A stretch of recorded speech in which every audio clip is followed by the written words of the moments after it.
बातें करते हम खेतों की और उसके रखवाली की, बाग बगीचा फल फूलों और फसलों की हरियाली की। हम बीजों की बातें करते उत्तम जल संसाधन की, हम तकनीकी बातें करते फसलों के उत्पादन की। हर किसान का सपना सच हो जीवन सुखद बनाने को, गाँव-गाँव के हर आंगन का प्यारा सा ये दर्शन। कृषि दर्शन, कृषि दर्शन, कृषि दर्शन, कृषि दर्शन, कृषि दर्शन, कृषि दर्शन, कृषि दर्शन, कृषि दर्शन। जोहार, नमस्कार। आप देख रहे हैं अपना पसंदीदा कार्यक्रम कृषि दर्शन। स्वागत है आप सबों का। समय है कि हम बातें करें बरसात के मौसम के फसलों के बारे में, क्योंकि यही ये मौसम है जब किसान भाई बहन खेत खलिहानों में जोरों शोरों से जुट जाते हैं। आज कुछ जानकारियां इसी संबंध में आपके साथ साझा करनी है, लेकिन कार्यक्रम की शुरुआत करते हैं कृषि समाचार से। नमस्कार, कृषि समाचार में आपका स्वागत है। मैं हूं अंशुशिखा लकड़ा। आइए देखते हैं आज कृषि समाचार में क्या है खास। तिलहन की खेती के लिए अनुदान पर ले सकते हैं कृषि उपादान। मुख्यमंत्री पशुधन विकास योजना के तहत दूध उत्पादक ले सकते हैं कई लाभ। मक्का के बेहतर उत्पादन के लिए लगाएं उन्नत प्रभेद बिरसा विकास मक्का 2। अब समाचार विस्तार से।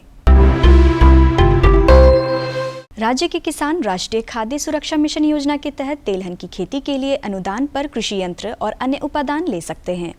इसमें manual sprayer, rotavator, sprinkler set, seed treated drum, gypsum, sulphur, bio fertiliser, PP chemicals और बायो कीटनाशी शामिल हैं। इस योजना से लाभ लेने के लिए जिला आत्मा कार्यालय से संपर्क कर सकते हैं।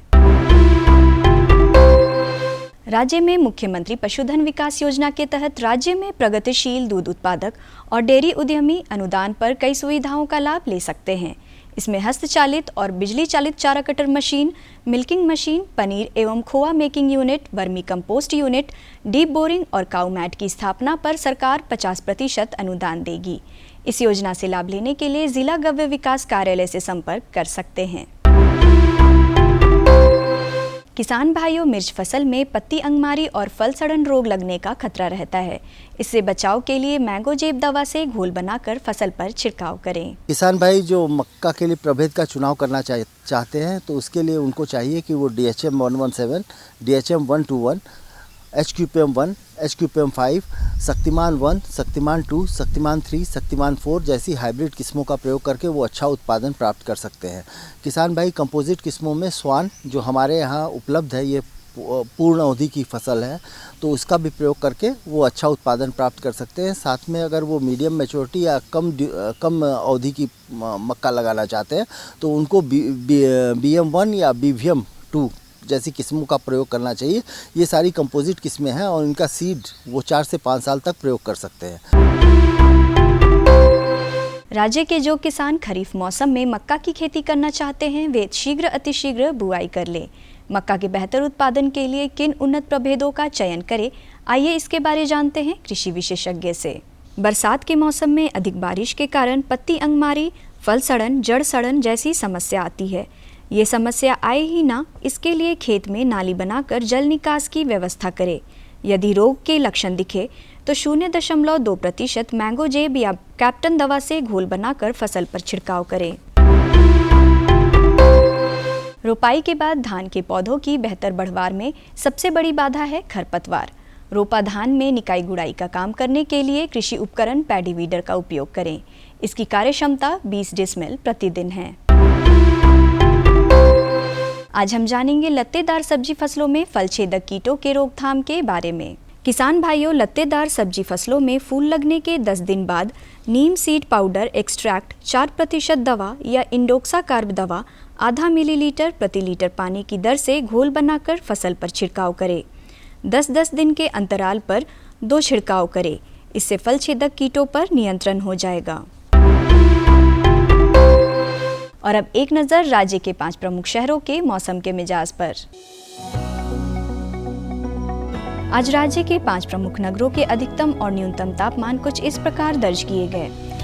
रांची का अधिकतम तापमान कृषि समाचार में आज इतना ही। अगले दिन अगले अंक में फिर मुलाकात होगी कुछ ताज़ा तरीन खबरों के साथ। तब तक के लिए दीजिए इजाज़त। नमस्कार, जोहार।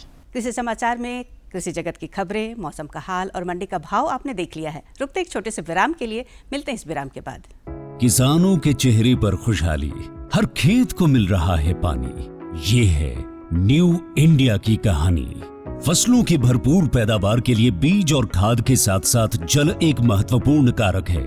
पानी की बचत न केवल मिट्टी के स्वास्थ्य में सुधार करती है, बल्कि उत्पादकता बढ़ाने और पर्यावरणीय लाभ प्रदान करने में भी मदद करती है।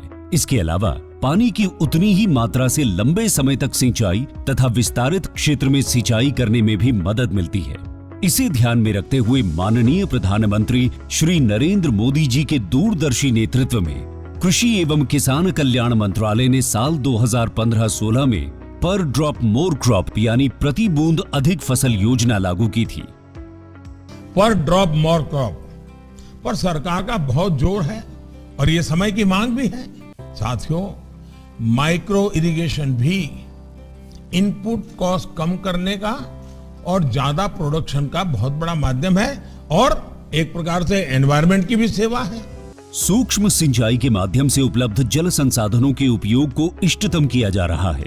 इसका उपयोग सटीक सिंचाई और बेहतर ऑन फार्म जल प्रबंधन प्रथाओं को बढ़ावा देने के लिए भी किया जा रहा है। सूक्ष्म सिंचाई का ये तरीका भंडारित जल के संरक्षण और प्रबंधन में भी मददगार है। सूक्ष्म सिंचाई को 2 तरीकों से अपनाया जाता है। पहला, ड्रिप इरिगेशन। इस तकनीक में पानी को पौधों की जड़ों पर बूंद बूंद करके पहुंचाया जाता है। इस कार्य के लिए पाइप, नलियां तथा एमीटर का नेटवर्क लगाना पड़ता है। इसे टपक सिंचाई या बूंद बूंद सिंचाई भी कहते हैं।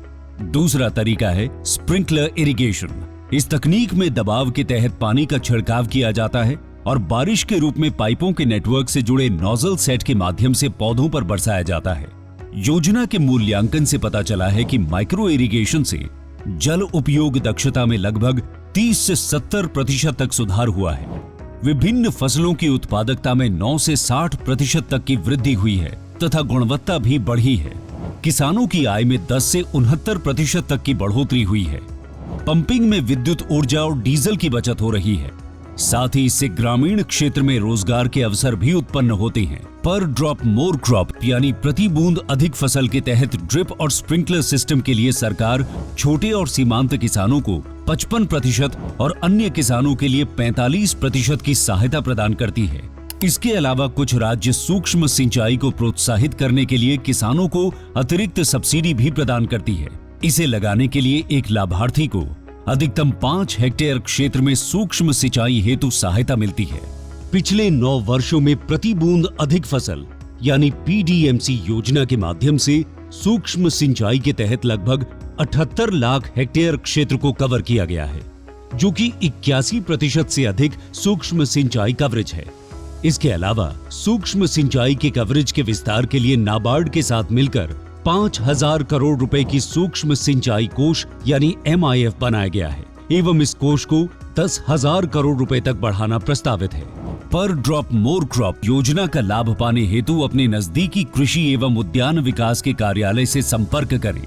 माननीय प्रधानमंत्री श्री नरेंद्र मोदी जी के मार्गदर्शन में देश का किसान अब आत्मनिर्भर होकर खुशहाली की ओर अग्रसर है।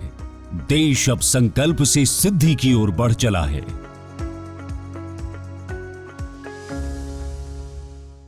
दर्शकों, अमरूद एक ऐसा फल है जो बेहद पसंद किया जाता है, जो पौष्टिक होता है और साथ ही साथ सस्ता होता है, इसलिए बाजार में इसकी मांग भी बेहद बनी रहती है। तो क्यों न करें अमरूद की वैज्ञानिक खेती, ताकि अच्छा फसल लिया जा सके और लाभ कमाया जा सके। तो आइए पूरी जानकारी आपको दिलाते हैं इस कार्यक्रम के माध्यम से। अपने झारखंड प्रदेश में अमरूद की खेती एक महत्वपूर्ण कृषि गतिविधि है।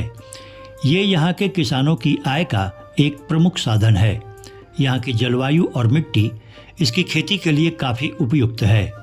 अपने प्रदेश में आम के बाद अगर किसी फल की अच्छी फसल होती है तो वो अमरूद है। ये काफ़ी कम समय में काफ़ी अच्छा उत्पादन देता है। इसके फलन की अवधि भी काफ़ी लंबी होती है। यही वजह है कि यहाँ के किसान इससे अच्छा मुनाफा कमाते हैं। आज हम आप पहुँचे हैं रिसर्च सेंटर पलांडू, जहाँ पर हम जानेंगे कि अमरूद की वैज्ञानिक खेती कैसे की जाए। आज आपको जानकारी मिलेगा कि कैसे अमरूद की वैज्ञानिक खेती की जाती है, कैसे उसको कीटों से बचाया जाता है, साथ साथ कैसे उससे उन्नत उपज ली जा सकती है। झारखंड के परिप्रेक्ष्य में हम लोग देखते हैं तो अमरूद एक बहुत ही अच्छी यहाँ की फसल है और हम देखते हैं कि आम के बाद अमरूद का ही उत्पादन झारखंड में अच्छा होता है।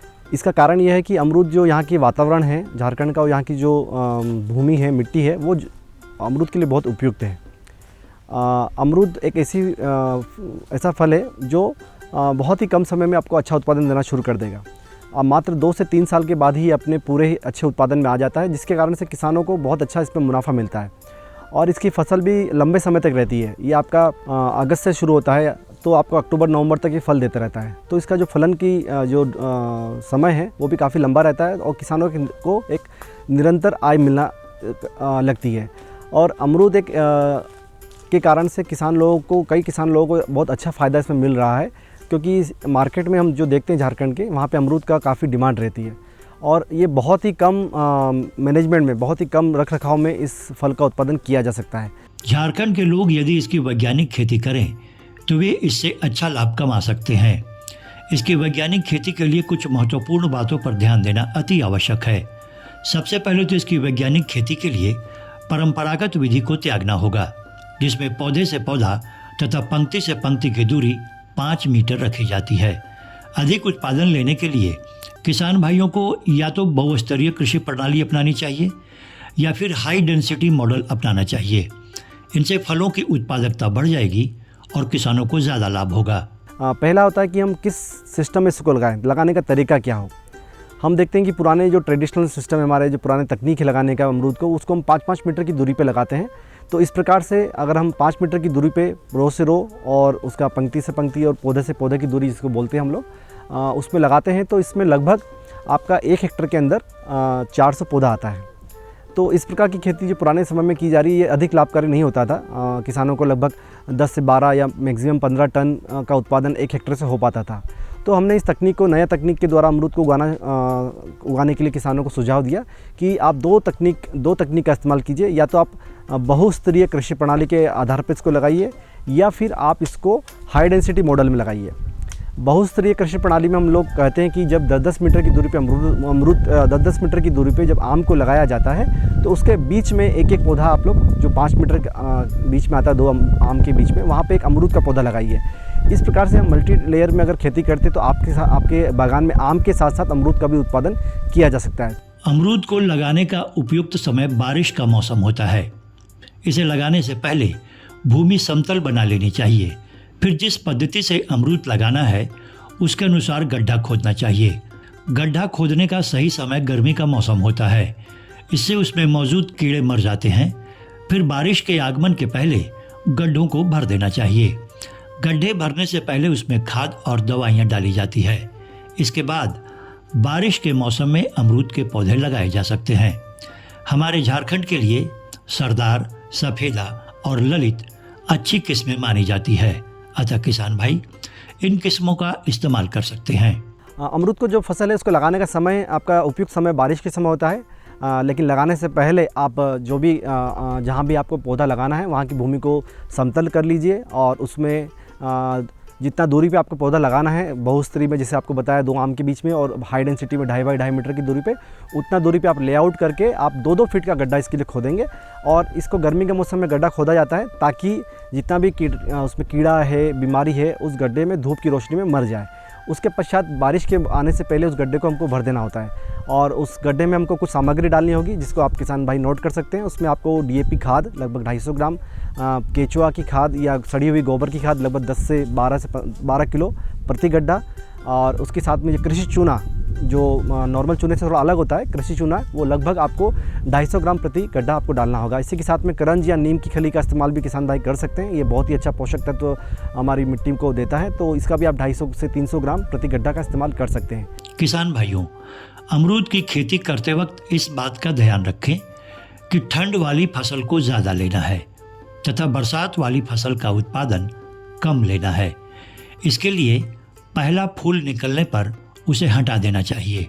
और जो उत्पादन लेना है उसमें ध्यान रखेंगे, हमको जो ठंडा वाला फसल है उसको ज़्यादा लेना है और जो बारिश वाला फसल है उसका उत्पादन हमको कम लेना है। तो पहला जब फूल निकलता है उसको आप हटा दीजिए, लगभग वो निकलता है मार्च अप्रैल में, क्योंकि ठंडा वाला जो फसल होता है वही अच्छा उत्पादन देता है और अच्छा मार्केट में उसका पैसा मिलता है और उसमें कीड़ा और बीमारी का प्रकोप भी कम रहता है। वहीं जो बारिश वाली फल है उसमें हम देखते हैं कि ये फल तोड़ने के बाद इसके अंदर पीलू निकलता है, तो पीलू के कारण से बारिश में, क्योंकि फल का जो छिलका होता है वो बहुत नाजुक हो जाता है और आसानी से उसके अंदर फल मक्खी अंडा दे देती है। तो बारिश का फसल इसलिए हम किसान भाइयों को बोलते हैं कि उसका फसल को ना ले, आप पहले ही जो पहला फूल आता है उसको निकाल देने से आपका ठंडा वाला फसल बढ़ जाएगा।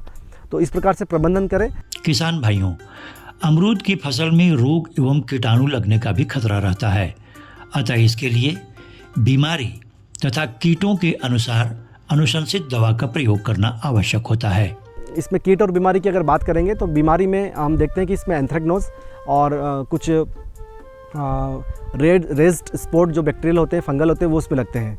तो आप फंजीसाइड आप जो है फूल आने के बाद, जस्ट आने के बाद जब फल सेट हो जाता है तो आप एक रीडोमिल गोल्ड का स्प्रे जरूर करें, लगभग 1 से 1.5 ml पर लीटर के हिसाब से स्प्रे करेंगे ताकि ये एंथ्रेक्नोज की बीमारी है वो कंट्रोल में रहेगी और साथ ही इसमें लीफ स्पॉट की भी समस्या आती है, वो भी इससे कंट्रोल हो जाएगी।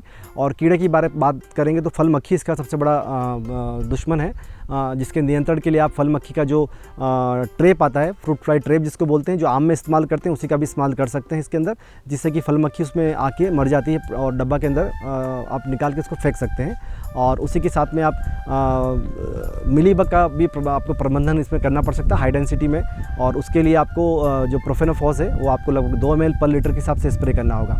और उसी के साथ में हम लोग देखते हैं कि आपको जो अमरूद निकल रहा है उसका उचित अगले साल भी आपको उचित मात्रा में फल मिले, उसके लिए आपको एक प्रूनिंग का ज़रूर उसमें आपको करना होगा। अमरूद में जब भी फल हार्वेस्ट होता है आपका नवंबर दिसंबर में, ठंडा के मौसम में, आपको पौधे में कटाई छटाई करना है। लगभग जो भी आपका शूट है उसको आप आधा तक काट सकते हैं 50% तक, ताकि उसमें फिर से नया शूट निकलेगा, नए कल्ले निकलेंगे और उन्हीं नई शाखाओं में आपके नए फूल और फल बनना शुरू होंगे।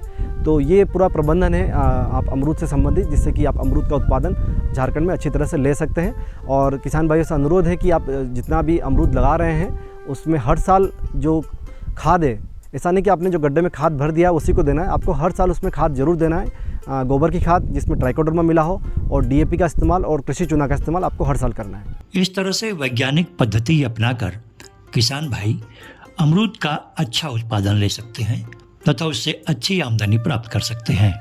और अब बातें हम करेंगे बरसात के मौसम की फसल के बारे में। बरसात के मौसम में कौन सी सब्जियां लगाएं और इसकी अच्छी खेती कैसे लें, पूरी जानकारी इस कार्यक्रम के माध्यम से। अपने झारखंड प्रदेश में बरसात के मौसम में बहुत से किसान सब्जियों की खेती करते हैं। यहाँ प्रमुख रूप से उगाई जाने वाली सब्जियां हैं टमाटर, बैगन, मिर्च, शिमला मिर्च आदि। इसके अलावा खीरा, झिंगी, करेला, बोधी, फ्रेंच बीन, सब्जी सोयाबीन और भिंडी। किसान भाइयों, आप इन सब्जियों की खेती बरसात के मौसम में कर सकते हैं और उससे अच्छा लाभ कमा सकते हैं। आज हम आए हुए हैं भारतीय कृषि अनुसंधान केंद्र पलांडू नामकुम रांची में, जहां हमारे साथ मौजूद हैं तकनीकी विशेषज्ञ विजय कुमार सिंह। आज हम इनसे बातचीत करेंगे और ये जानने की कोशिश करेंगे कि बरसात में सब्जियों की खेती किस प्रकार से अच्छे तरीके से की जा सकती है। सबसे पहले मैं बता दूं कि बरसात के समय में कौन कौन सी सब्जी लगाई जाती हैं। बरसात के मौसम में मुख्य रूप से जो है, आप अगर सोलेनेसी फैमिली की अगर बात करते हैं तो टमाटर, बैंगन, मिर्च, शिमला मिर्च ये प्रमुख फसल है जिसको किसान भाई लगाते हैं।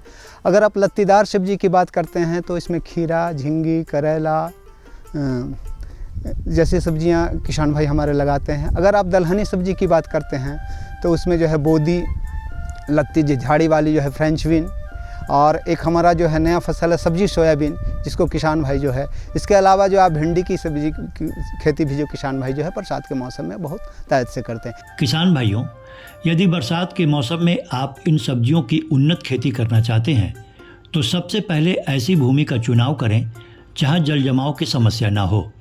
इसके बाद आप इस मौसम में सब्जी पौधों को सहारा देना ना भूलें, खासकर लत्तेदार सब्जियों को।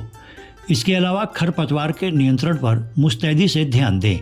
किसान भाइयों, फसलों की अच्छी पैदावार के लिए रोग रोधी किस्मों का चुनाव अवश्य करें। इससे आप अपनी फसलों को कई बीमारियों से बचा सकते हैं। किसान भाई, जब भी आप बरसाती सब्जी की बात करते हैं, बरसात के अगर फसल आप लगाते हैं तो सबसे पहले खेत का चुनाव एक अहम भूमिका होता है, क्योंकि बरसात का मौसम होता है। तो इस समय जो है खेत का चुनाव करना, वैसा खेत जिसमें जल जमाव नहीं हो, जहाँ से जल निकास की व्यवस्था हो, उस तरह का खेत का चुनाव करना चाहिए। जो डाउन नहीं हो, जो अब ऊपरवार की ज़मीन हो, उस तरह का खेत का चुनाव करना चाहिए, ताकि जल जमाव नहीं हो, जिससे जो आपका फसल में जड़ से संबंधित बीमारी, जड़ गलने की समस्या जो है वो नहीं हो। तो इसका सबसे विशेष रूप से किसानों को ध्यान देना चाहिए। बरसात के मौसम में सबसे ज़्यादा अगर खरपतवार आता है तो बरसात के मौसम में आता है, और खरपतवार जो है बीमारी और कीट का बढ़ावा देता है, वो बुलावा देता है।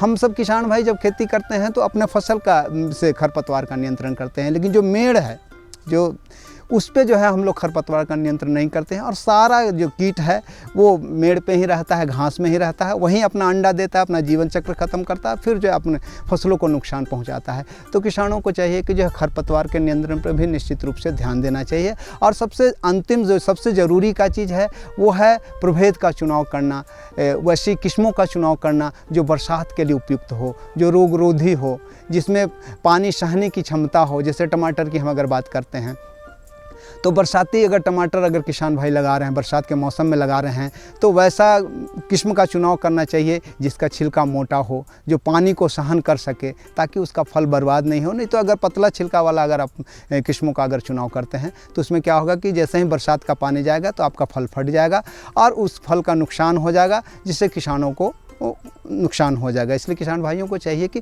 प्रभेद का चुनाव करना किसानों को बहुत ज़्यादा ज़रूरी है। किसान भाइयों, बरसात के मौसम में उगठा रोग की बड़ी संभावना रहती है, अतः उससे बचाव के लिए उगठा रोग रोधी किस्मों का चुनाव करना बेहतर होता है। बरसात के मौसम में एक तो बरसात के समय में जो सबसे ज़्यादा बीमारी जो आता है, अगर टमाटर बैंगन में अगर कहें तो जीवाणु मुरझा रोग। ये जीवाणु जो है, ये बैक्टीरिया जो है आपके खेत में ही रहता है और मिट्टी के साथ, खनिज लवण के साथ ऊपर चला जाता है और जो है भोजन की नली को ब्लॉक कर देता है, जिससे क्या होता है कि भोजन जाना बंद हो जाता है और पौधा जो है मुरझा के सूखने लगता है।